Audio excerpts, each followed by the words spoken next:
मैं समझता हूं ये एक तरह से जजिया टैक्स है, इस्लामीकरण है बाजार का, बिहार का इस्लामीकरण है।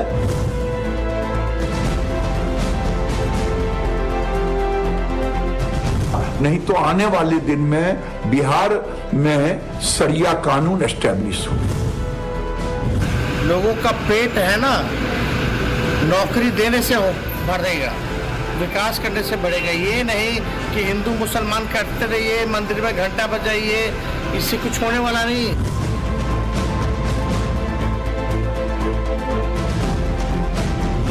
चूंकि इन्हें अपना इलेक्शन 24 दिखाई दे रहा है, इस वजह से ये सारी चीजें कुरेद कर बाहर ला रहे हैं। परमाणु को अरेस्ट करने के लिए इस तरह की कार्रवाई कर रहे हैं, ये हम इसको नहीं मानते। सीधा मुसलमानों पे आज सियासी तौर और कानूनी तौर ये वार किया जा रहा है। क्यों?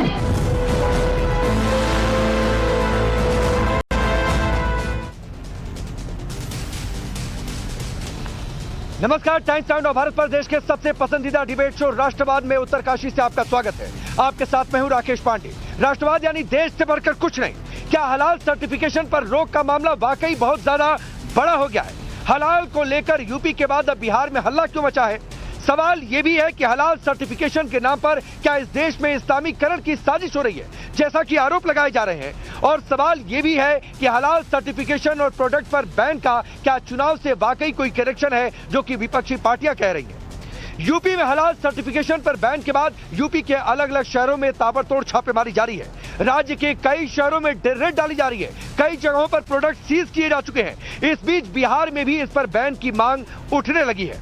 केंद्रीय मंत्री गिरिराज सिंह ने बिहार के सीएम नीतीश कुमार को चिट्ठी लिखी है और बिहार में भी यूपी जैसा फैसला लागू करने की मांग की है। गिरिराज सिंह ने आरोप लगाया है कि हलाल सर्टिफिकेशन के नाम पर शरिया कानून के तहत इस देश में इस्लामीकरण की साजिश रची जा रही है और अगर इस पर बैन नहीं लगा तो बिहार में आने वाले दिनों में शरीयत कानून स्थापित हो जाएगा। सुनिए। ये कुरान पोषित और शरिया कानून के तहत वोट के सौदागरों ने इसे, कांग्रेस ने इसे बरसों तक संपोषित करते रहा और ऐसा संपोषित किया।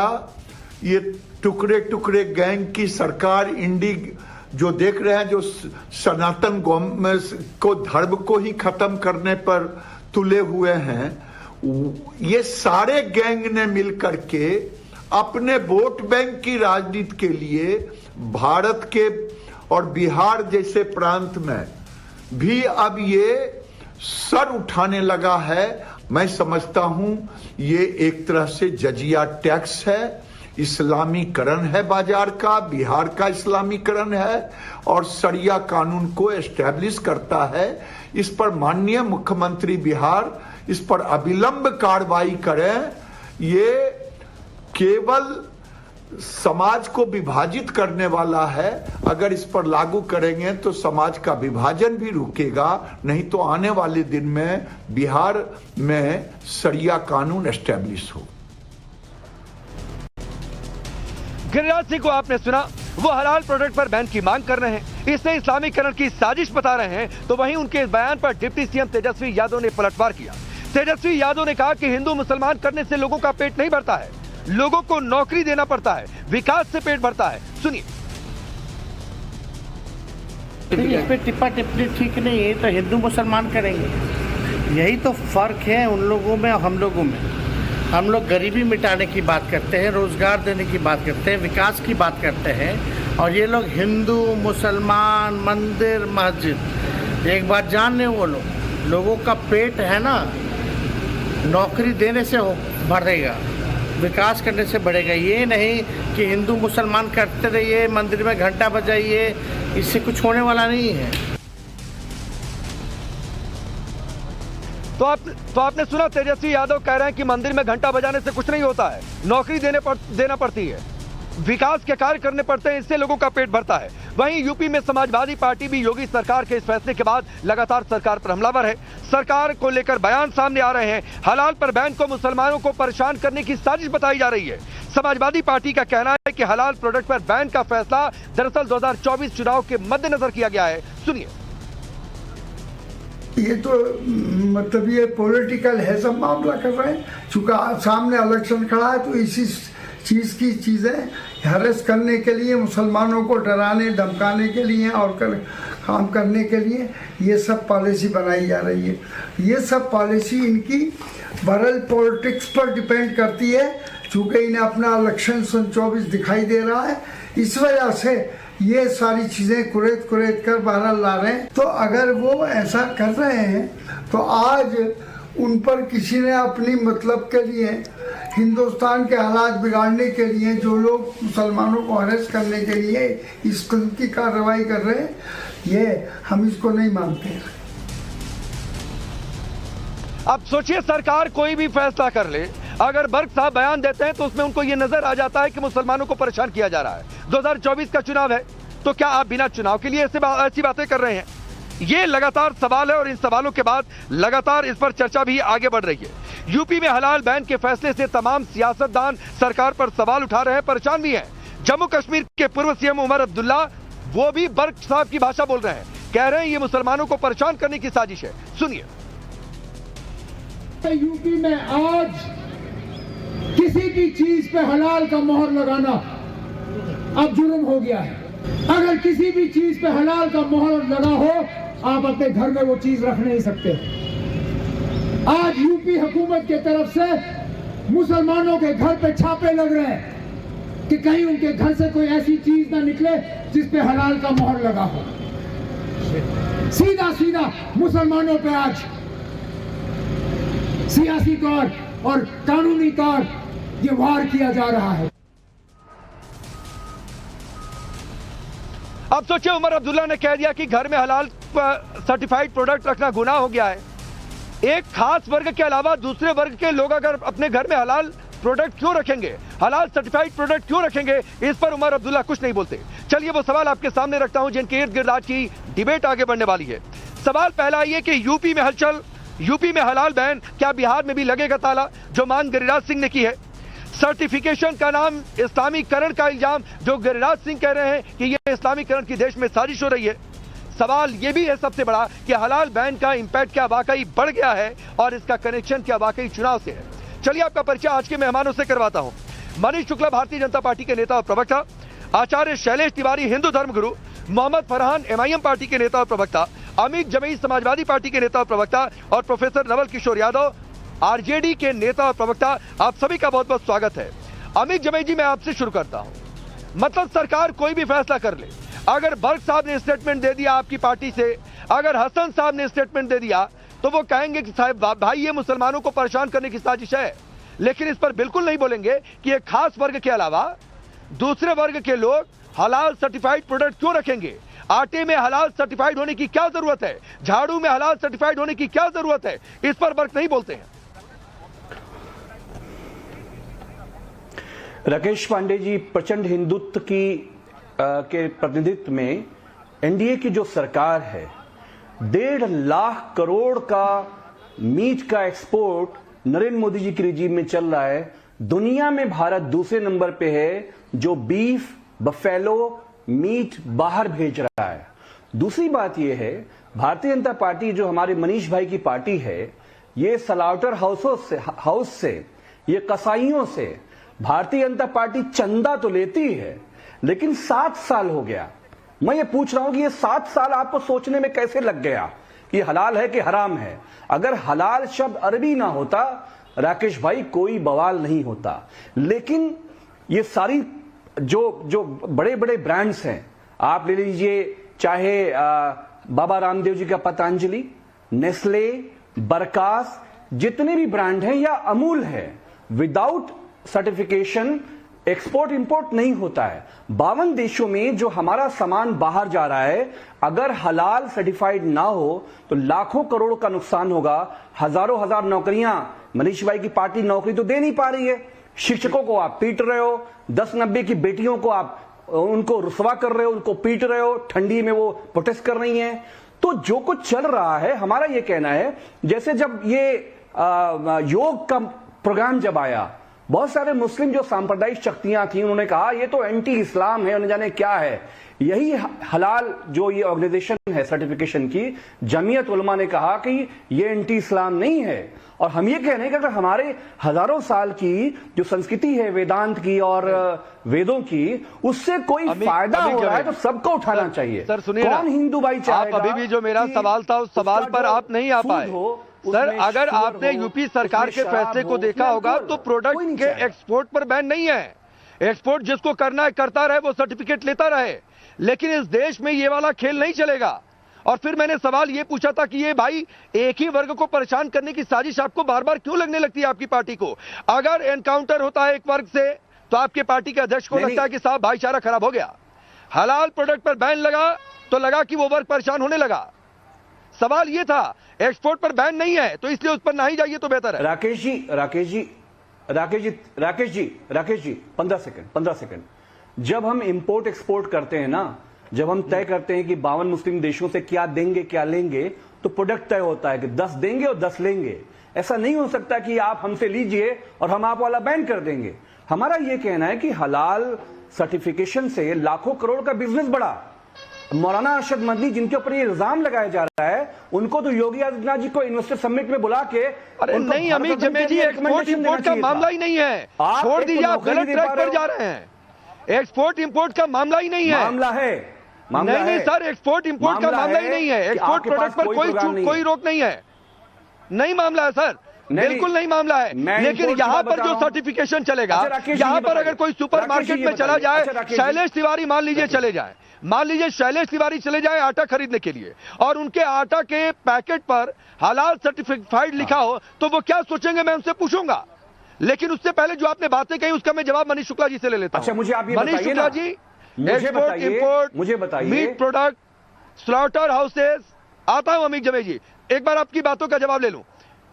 उस पर आप लोगों का कोई ध्यान नहीं है, लेकिन चूंकि चुनाव है, यह आरोप अमित जमे का, उनकी पार्टी का, तो इसलिए ये सब कुछ ध्रुवीकरण के लिए आप लोग कर रहे हैं। देखिए राकेश जी, एक बात क्लियर एंड लाउड है कि हलाल और हराम, दरअसल हलाल हराम का विलोम शब्द है। ये पूर्णतः इस्लामिक प्रैक्टिस है, ये पूर्णतः शरीयत की प्रैक्टिस है कि मुसलमान क्या खाएगा क्या पहनेगा, और उसको एक इस्लामिक ढंग से उसको हलाल किया जाता है। और उसी सर्टिफिकेशन के आधार पर पैसे की वसूली हो रही थी। वसूली कैसे हो रही थी? ये जो संस्थाएं हैं, जो एनजीओ हैं, वो इस सर्टिफिकेट को जारी करने के एवज में रुपए लेती हैं और कहती हैं अगर आप हमारा सर्टिफिकेट लेंगे तो आपकी बिक्री बढ़ जाएगी और नहीं लेंगे तो बिक्री घट जाएगी। और ये एक तरह से बाजार पर एकाधिकार स्थापित करने का प्रयास है। मैं आता हूँ स्लॉटर हाउस, इन तमाम जो बिजनेस व्यवसाय हैं, इसमें भी इसके प्रयोग के नाते से एक वर्ग पूर्णतः इस व्यवसाय से बाहर जा रहा है, क्योंकि वो इस तरह के काम नहीं कर सकता। इस तरह के जो हलाल सर्टिफिकेट पाने के लिए जिस प्रक्रिया को अपनाना है वो काम वो नहीं कर सकता। उसकी धार्मिक बाधाएं हैं, जैसे इनकी धार्मिक बाधाएं हैं कि हलाल लेना है। तो इसके नाते से इस प्रकार की शिकायतें उत्तर प्रदेश में मिल रही थी सरकार को। सरकार ने FIR दर्ज किया है। दर्ज करने के बाद हलाल सर्टिफिकेट, भाई बीच में नहीं प्लीज, हम तुम्हें भाई प्लीज अमित जी ऐसे नहीं, बीच में नहीं। देखिए आप बोलेंगे तो हम भी बोलेंगे तो आपका विषय क्लियर होगा ना हमारा। चंदवा कहाँ ले जाते हो? नहीं आप हमको अगर नहीं कंप्लीट करने देंगे, ठीक है। देखिए जिस तरीके से का मौका दे दूंगा, जिस तरीके से अब मैं आ जाता हूँ, मैं विषय पे आ जाता हूँ। मैंने सोचा क्लियर कर दे, लेकिन नहीं चाहते। देखिए मैं क्लियर करता हूँ। जिस तरीके से इस पर प्रतिबंध के बाद समाजवादी पार्टी के प्रवक्ता सांसद अखिलेश यादव तक बौखलाए हैं, निश्चित रूप से जमायते उलेमा हिंद की जो ख्याति है या कुख्यात किस तरीके से है, ये किस जगहों पे पैसे का प्रयोग करते हैं, इसको सबको पता, बताने की आवश्यकता नहीं है। और हमको लगता है कहीं न कहीं इनका भी संरक्षण, कुछ न कुछ लाभांश इनको भी जाता था कि जिस तरीके से डिबेट करने नहीं दे रहे हैं, चिल्ला रहे हैं। अमित जमाई मनीष भाई सवाल पूछ रहे हैं कि 7 सालों तक आप लोगों को ध्यान क्यों नहीं रहा, अब जाकर ध्यान क्यों आया है? देखिए ये तो अच्छा सवाल है। आपने इस धंधे को फैला के रखा था, न जाने कितनी बार सरकारें आई। हमारी सरकार स्टेप ले रही है, निर्णय हमने लव जिहाद पे कानून बनाया उत्तर प्रदेश में, तो भी सवाल था। अपराधियों पर कार्रवाई जब शुरू होती है, अपराधी को लगती है तो उसकी जाति और प्रचंड धर्म हिंदुत्व देखकर की भारतीय जनता पार्टी की सामने आ सरकार जाती है। उस पर भी कसाई सवाल भाइयों से खड़ा चंदा करते क्यों हैं, लेती है? एक खड़ा करते हैं। तो हम इनके सवालों के ट्रैप में नहीं फंसने वाले हैं। अगर कहीं जनता राकेश भाई, एक सवाल और पूछ लो, जनता को चंदवा कहाँ लेते हो? धार्मिक रूप से धोखा मिलता रहेगा और हमारे ठीक है, पास ठीक है। शिकायत आएगी, अच्छा, अमीक जमई तो कुछ कह सरकार रहे हैं, होने सुन के लीजिए, नाते फिर हम कार्रवाई मैं करेंगे। आचार्य शैलेश तिवारी आपके पास आ रहा हूं। अमीक जमई जी, जल्दी से 15-20 सेकंड में। मेरा ये कहना है कि जमीयत उलमा हिंद भारत की मोस्ट सेकुलर क्रेडिबल की संस्थान है भारत की, किसी को शक नहीं है, और वो प्राइम मिनिस्टर को भी सपोर्ट करते हैं। मेरा मनीष भाई से सवाल था, स्लॉटर हाउसेस से, कुरैशी हजरात से चंदा क्यों लेती है भारतीय जनता पार्टी? इतना है, अगर वो इतने बुरे किसी लोग की हैं। भी धार्मिक दूसरी बात भावनाओं ये को है, हाथ नहीं करने दिया जाएगा। अवैध वसूली हलाल की छूट सर्टिफाइड से उत्तर प्रदेश में नहीं हमारे मिलेगी। हिंदू भाइयों का बिजनेस बढ़ और जा इस रहा है। उत्तर प्रदेश ये तो बड़ी में अच्छी बात है। न हलाल चलेगा, न हवाला चलेगा, न हलाला चलेगा। अच्छा, चंदा चलेगा? चंदा लीजिए, मैं आप आगे अगर बढ़ता लेते हूं, मैं हो आगे चंदा बढ़ता हूं। चलेगा, अमीक कसाई जमई, हजरात का। मैं ये जमीयत दर्द पर डिबेट यही में नहीं है, जाना चाहता यही हूं। चंदा पे वरना रोकना देश में चाहिए, कोई इसीलिए घटनाएं होती है, वहां पर लोग पकड़े जाते हैं, तो सबसे पहले जमीयत उनकी पैरवी में खड़ा हो जाता है। वो भी फैक्ट ध्यान दीजिएगा। चलिए, मैं आचार्य शैलेश तिवारी काफी देर से इशारा कर रहे हैं। आचार्य शैलेश तिवारी, क्या आपको ये लगता है कि चूंकि हलाल, अगर मैं ठीक हूं, मैं आ रहा हूं, सबके पास आ रहा हूं, हलाल शरीयत के हिसाब से शब्द है, गिरिराज सिंह कह रहे हैं कि ये इस्लामीकरण की साजिश है, नंबर 1 बात। नंबर 2 बात है, जो बार बार ये बात है कि अगर आप कोई प्रोडक्ट लेते हैं, उस पर देखते हैं कि भाई हलाल सर्टिफाइड है, तो आपके दिमाग में क्या आएगा? एक धर्मगुरु के नाते बताइएगा।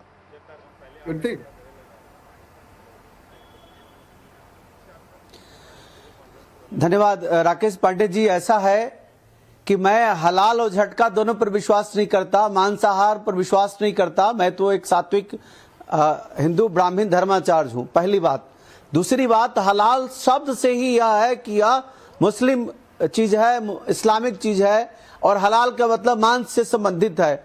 तो मांस और आटा, झाड़ू, नमक, चावल, क्या ड्रामा है? और क्यों इस्लामीकरण? क्या इसका पैसा लेकर के और ये लोग आतंकी गतिविधि में पैसे को लगाते हैं?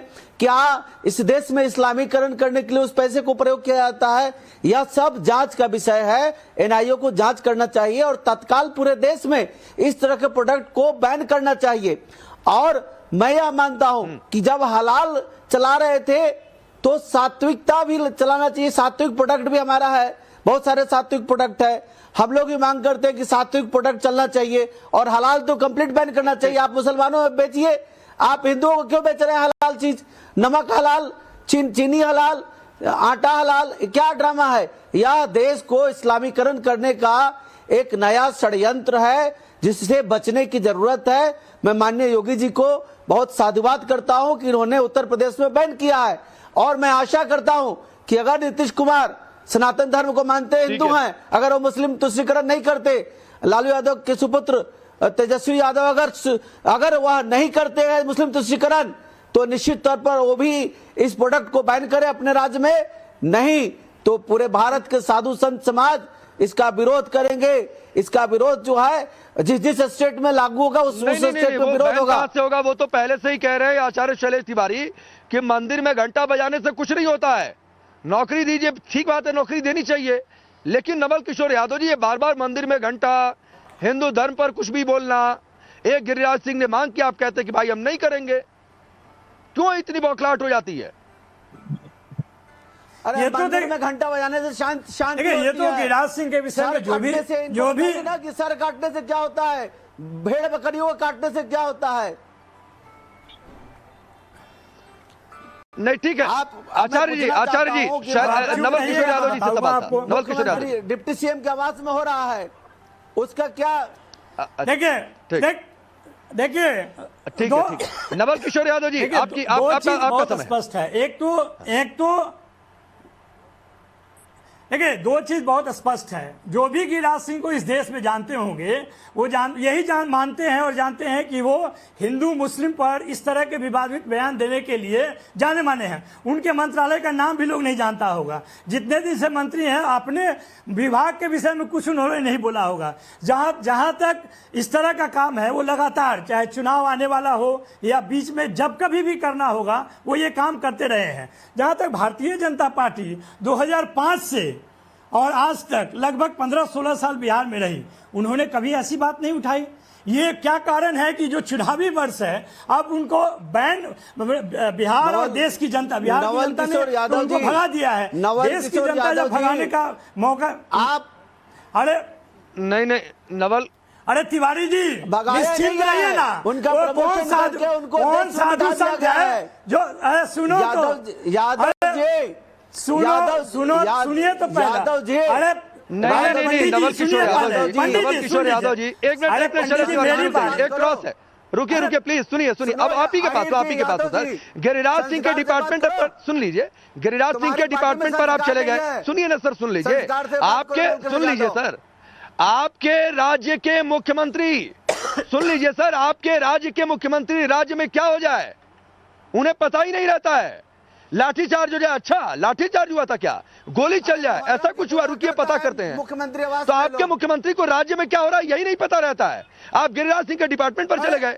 सवाल था कि ये इस्लामीकरण की साजिश, तो इस पर बौखलाहट की बात क्या थी, पांडे जी क्यों थी, क्योंकि एक खास वर्ग आपका वोट बैंक, इसलिए जी आपको भी अरे पांडे जी आप भी बता दीजिए कि गिरिराज सिंह ने रूरल डेवलपमेंट और पंचायती राज पे कौन सा बयान दिया है आज तक, बता दीजिए। हिंदू मुसलमान में तो 75 बयान है, मैं आपको बता सकता हूँ। मैं पूछ रहा हूँ, अरे सुनिए ना, गिरिराज सिंह के डिपार्टमेंट पर चर्चा नहीं हो रही है नवल किशोर यादव जी, सुन लीजिए ना पहले, गिरिराज सिंह के डिपार्टमेंट पर चर्चा नहीं हो रही है, अरे हो, मैंने उसके संदर्भ में एक सवाल कर दिया था, आप पर सवाल उठ जाए, नीतीश कुमार पर सवाल उठ जाए तो फिर आपको दिक्कत हो जाती है। अरे तिवारी जी से पूछिए ना कि वो कौन संत है जो कहता है कि सर कट के लाओ तो 10 लाख देंगे, उस संत कहाँ सा संत है बताइए, जो संत कहता है कि 10 लाख देंगे, इतना लाख देंगे सर काट के लाओ, वो कौन सा संत है तिवारी जी,